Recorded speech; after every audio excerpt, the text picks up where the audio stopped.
All right, now look, today is the day that I have been waiting for a long time. You guys, I have always wanted to get into the world of making my own different types of sausages. And today we're going to start off with making breakfast sausage. I have a 16 and a half pound Boston butt here that I just picked up from my butcher that looks absolutely fantastic. And I'm going to be using a pancake maple syrup blend from PS Seasonings. But first things first, let's go on ahead and break down this Boston butt. Now, once again, the butchers where I went to today, baby, they had this thing looking beautiful. So much so that I did not have to do a single ounce of trimming. The little bit of fat that is on there, I want all of that because that's going to make sure that I end up with juicy sausage links or sausage patties for me. I'm going to be making sausage patties today. I'm not really a links person. I just prefer to just get right to it and make a patty and call it a day. But what I want to do, first things first, is I'm going to break this down into smaller cubes. Now, the meat grinder that I'm going to be using is called Meat Your Maker. And it's a really nice grinder, but the thing about it is the mouth on it is kind of small, so I want to make sure that I'm making the cubes small enough that I can easily just throw them in there because it is going to move quick.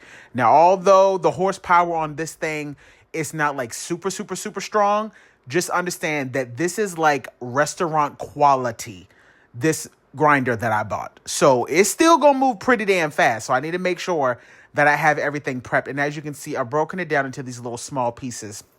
Now, the other reason why I am taking the time to really break this down the way that I am, in all of the research that I've done, and when I say all of the research, you guys don't understand, I have been talking about doing this now for years, so I've probably watched hundreds of videos studying how people do this, and one thing that everybody does is they make sure that the equipment itself is really cold, and they also make sure that the meat is either frozen or if not, damn near close to it.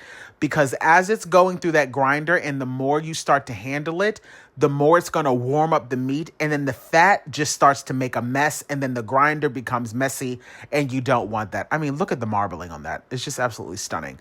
So, I got it nicely cut up into cubes and then I put it in the freezer while I was starting to weigh out my seasoning. Now, the rule of thumb based upon this particular company is 44 grams per pound. So this was 16 pounds. So I'm going to be measuring out 704 grams of the seasoning.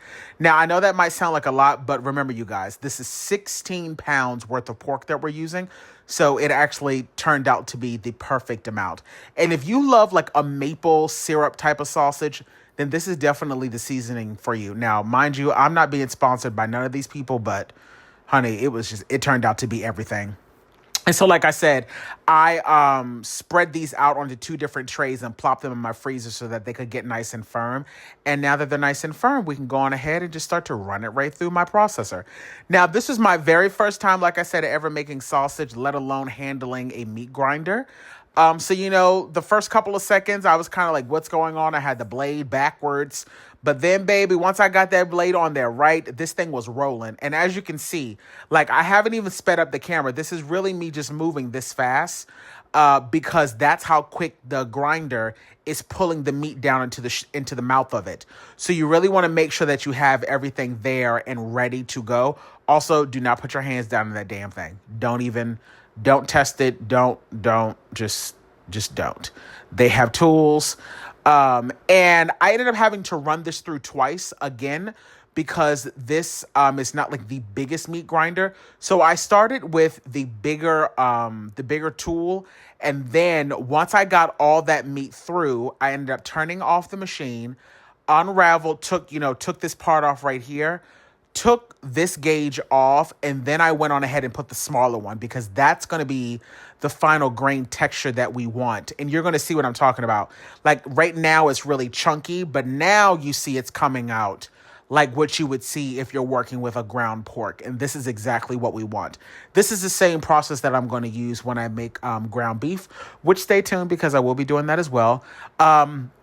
But yeah, so now I'm just running it through one more time. I only had to do it twice because I could tell that this is all that it needed. And again, you have to move quickly because I'm telling you guys, once this stuff starts to heat up, the fat will start to just make this process way more complicated than what it needs to be. So, keep the meat in the refrigerator and just add it in the machine as you go, because the colder it is, the better off you will be. Trust me. Also, down in the comments section, let me know what other type of sausages you guys would love to see me make, because I'm definitely going to be making some bratwurst. I'm going to be making ground beef, but I'm interested in getting into different types of sausages, especially once I start to explore and using sausage casing. Again, I've never made my own sausage, so that's why I was like, you know what? For this first time around, I'm just going to make sausage patties, because at the end of the day, it's all going to taste the same and it's going to do the exact same thing that I want it to do, okay? And I gotta say, I was really impressed with this machine. It just made this whole process for me really, really, really easy. I did not know what I was going to be getting myself into, but it turned out really, really well. So now that I have all the meat, grinded down, I've gone in and added in all of the seasoning. Now, once again, I know that might look like a lot, but remember, we are working with a little over 16 pounds worth of ground pork. And so now I'm just giving this a good mix until I start to kind of see that all the seasonings have kind of blended in. And then what's important is now we need to make sure that we alter the texture. Right now, if I tried to cook this would just completely fall apart and it would turn into crumbles. So what I'm going to do now is I'm going to add in, at a half a cup at a time, ice cold water. And I'm going to continue to mix this. And as I continue to mix it and add the water to it, that is going to alter the texture of this pork. What we're looking for is for it to have a sticky texture. So much so that once I have it in the palm of my hand, I want to be able to wave my hand upside down and that pork is still clinging to my hand. That's when you know that you have the right texture. If you don't alter the texture of it, again, it's just going to turn into crumbles, and you don't want that. You want to make sure that it holds its texture, and you want to make sure that it has that sausage bite.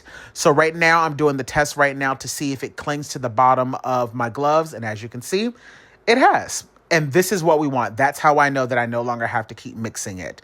And so now, the most important thing to do, honey, is to do a little taste test.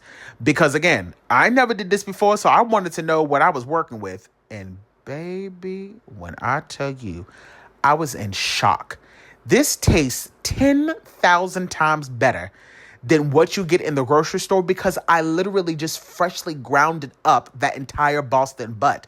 It doesn't get any fresher than that. I just added the seasonings. And what's crazy is I know it's going to taste even better once it starts to sit, because I'm going to be freezing almost 95% of this. So those flavors are really going to have time to develop. So for it to taste that good at this stage when I just freshly made it, I can only imagine how great it's going to taste in a couple of days or in a couple of months as I start to defrost it. And speaking of that, like I said, I'm going to be freezing a lot of this. So I'm going to be weighing it out to be about £1 per bag. And then some bags I'm going to do 8 ounces, because not every single time I take it out do I want to have to work with a full pound. And I'm making patties, like I said, so I'm not going to be doing any sausage casing today. I'm going to put these into my seal type bags. I have purchased a vacuum sealer. I'll make sure that I have it on my Amazon storefront in case any of you guys want it. I'm going to flatten that out, run it through the vacuum sealer, and then literally that's it. And just like that, you guys, I have 9 1-pound bags, and then I have about 6 or 7 of about 8 ounces or so, and I've reserved some that I kept upstairs in the fridge because I'm going to have that fresh tomorrow. But I think I did pretty damn good on my very first time of making my homemade, breakfast sausage. Looking forward to doing more.